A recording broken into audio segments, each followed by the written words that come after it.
Hello guys, আসসালামু আলাইকুম। New blog নিয়ে আসলাম আমি নাজবা। অনেক দিন পরে আসলাম নাজবা পেজ থেকে।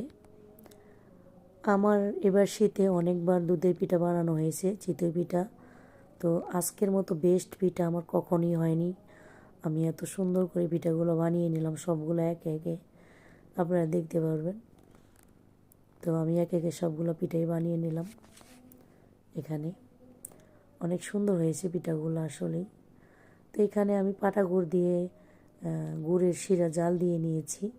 সেটারে আমি রাইস কুকারের পাতিলাতে বসাবো এখন। তো আমি গুড়গুলো ঢেলে নিলাম। এখন গরম শিরার মধ্যে আমি একে একে সবগুলো পিঠা ভিজিয়ে নিচ্ছি। তো এখানে কিন্তু আমি সামান্য লবণ দিয়েছি, আর কোনো কিছুই দিইনি, গুড় দিয়েছি। আর এখানে আমি 3 কেজি দুধের ঘন করে জাল দিয়ে দিয়েছি।